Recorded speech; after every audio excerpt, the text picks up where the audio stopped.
बोलो त्रिभुवन महादेव की जय। अपने अपने गुरु महाराज की जय। गुरु विचे बापू बे शब्द बोलशे।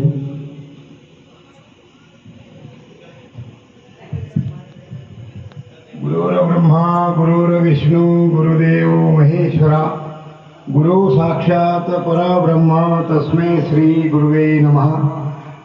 आज गुरु पूर्णिमा है और गुरु पूर्णिमा के निमित्त से ये जो कार्यक्रम यहाँ हो रहा है, इस कार्यक्रम में उपस्थित सभी भाइयों और बहनों का मैं हार्दिक स्वागत करता हूँ। आप बड़े भाग्यशाली हैं कि आपको इस कार्य में उपस्थित होने का अवसर आपको प्राप्त हुआ है। माता जी की आज्ञा हुई है कि भाई आपके सामने थोड़ा सा मैं कुछ मेरे विचार रखता हूँ। देखिए, मनुष्य का जन्म अति दुर्लभ है और मनुष्य का जन्म कोई बार बार नहीं मिलता।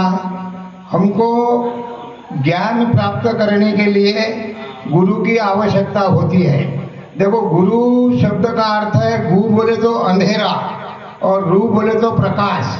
अंधेरे से प्रकाश की ओर हमको जो ले जाता है वो गुरु। देखो, हमारा जो अज्ञान होता है, जब तक हमारा अज्ञान नहीं मिटता, जब तक हमको ज्ञान प्राप्त नहीं होता, तब तक हमको सही दिशा नहीं मिलती।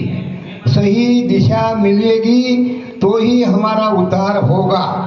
मनुष्य का जीवन हमको सत्कर्म करने के लिए, परोपकार करने के लिए, पुण्य प्राप्त करने के लिए ही मिला है और ये मनुष्य का जन्म बार बार नहीं मिलता। इस अवसर पर मैं आप लोगों से यही विनती करूंगा कि अपना जो अनमोल जो हमको मनुष्य का जो जन्म मिला है, इसको खोना मत। ये जो अवसर हमको प्राप्त हुआ है, इसको तुम अच्छी तरह से सोचो, समझो और ये मनुष्य के जीवन का सार्थक करो। मनुष्य का जीवन बार बार नहीं मिलता। बहुत से लोग जो है ना, ऐसा सोचते हैं कि भाई शादी ब्याह करना और घर संसार का काम ही करना यही मनुष्य का कर्तव्य है। नहीं नहीं, मनुष्य का कर्म देखो, कर्तव्य 4 प्रकार का है: धर्म, अर्थ, काम, मोक्ष। इसमें मोक्ष मुख्य है।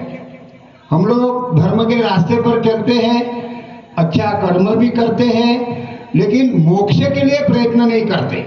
मोक्ष प्राप्त के लिए प्रयत्न करना बहुत जरूरी है, क्योंकि ये मनुष्य का जन्म हमको बार बार नहीं मिलता। व्यवहारिकता एक अलग विषय है, आध्यात्मिक का एक अलग विषय है। बहुत से लोग पैसे को महत्व देते हैं। भाई पैसा ही कमाना चाहिए और काम करना चाहिए, पैसा इकट्ठा करना चाहिए। देखो, अन्न, मान, धन ये प्रारब्ध से मिलता है।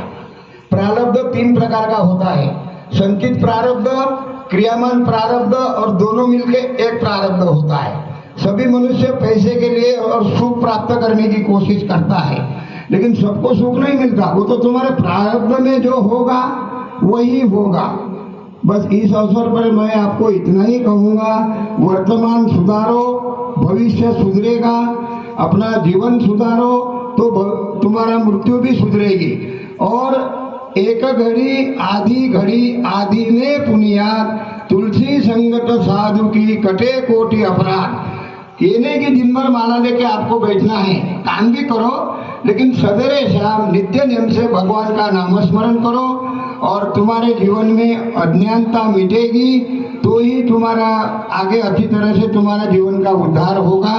और भगवान ने, राम और कृष्ण ने स्वयं गुरु बनाए, क्योंकि बड़ा विकट है यम का घाट, गुरु बिन कौन बताए बाट। सबसे पहले तो हमारा गुरु होता है माँ।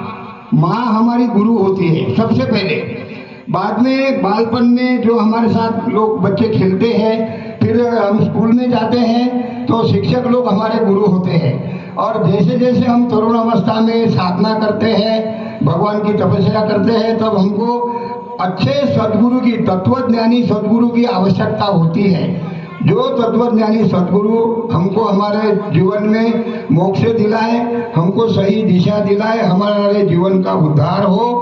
और इस अवसर पर सबको मैं गुरु पूनम की हार्दिक शुभकामनाएं देता हूं और मेरे 2 शब्दों को यहाँ विराम देता हूं। जय।